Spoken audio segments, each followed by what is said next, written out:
ഞമ്മടെ വീട്ടിൽ പിടിക്കാലോ. ഈ തെങ്ങിന്റെ അകത്തൊരു തേങ്ങയും പിടിക്കുന്നില്ലല്ലോ. അമ്മൂമ്മേ, മനുഷ്യനെ പേടിച്ചാണല്ലോ. പിന്നെ എന്തൊക്കെയുണ്ട് അമ്മൂമ്മ വിശേഷം? ചോറ് വയ്ക്കാൻ ഗ്യാസ് പോലും ഇല്ല. അതിനെന്താ ഇത്ര വിറകൊക്കെയല്ലേ കിടന്നോട്ടൊന്ന് വെട്ടി അടുപ്പിലാണ് കയറ്റിയാ പോലെ. അതിന് കോടാലി നീ കൊണ്ടുവന്നു. പണ്ട് നിന്റെ അപ്പൂപ്പന് ഒരു കോടാലി ഉണ്ടായിരുന്നു. അത് വെച്ച് എല്ലാം വെട്ടാം. നിന്റെ അപ്പൂപ്പൻ കൊണ്ടുവന്ന് ആ കോടാലി കുളത്തിൽ കളഞ്ഞു. വനദേവത വന്നു. പക്ഷെ ആ വനദേവതയ്ക്ക് ആ കോടാലി കണ്ടുപിടിക്കാൻ പറ്റും. എന്താ വെച്ചാൽ മകനെ എന്ന് പറഞ്ഞോണ്ടാ വന്ന. എന്നാ കോടാലി കണ്ടുപിടിച്ചിട്ട് ഇനി ഞാൻ വരത്തോളാം. ഈ അമ്മൂമ്മയെ കൊണ്ട് വേറെ വെട്ടിപ്പിച്ചിട്ട് എന്നെ പറ്റിക്കാൻ. ഞാൻ തിന്നാനാ വന്നല്ല, വേറെ ഒന്നിനും അല്ല വന്നത്. എന്തായാലും ഒന്ന് കുളിച്ചേക്കാം. കുറെ നാളായി കുളിച്ചിട്ട്.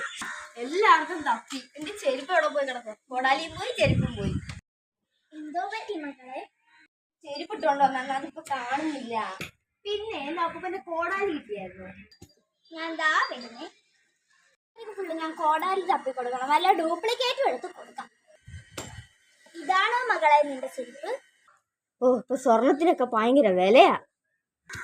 എന്റെ അപ്പൂമ്മയുടെ സ്വർണ്ണ ചെരുപ്പ് അവർ മോഷ്ടിച്ചു വെച്ചേക്കുന്നു.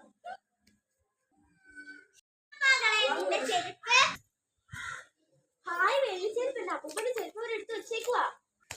ഇത് പിന്നെ നിന്റെ പ്രേതത്തിന്റെ ചെരുപ്പാണോ? നിനക്ക് ഇനി ഒരു ചെരുപ്പില്ലടി. അയ്യോ, എന്റെ ചെരുപ്പെല്ലാം എന്തിയെ?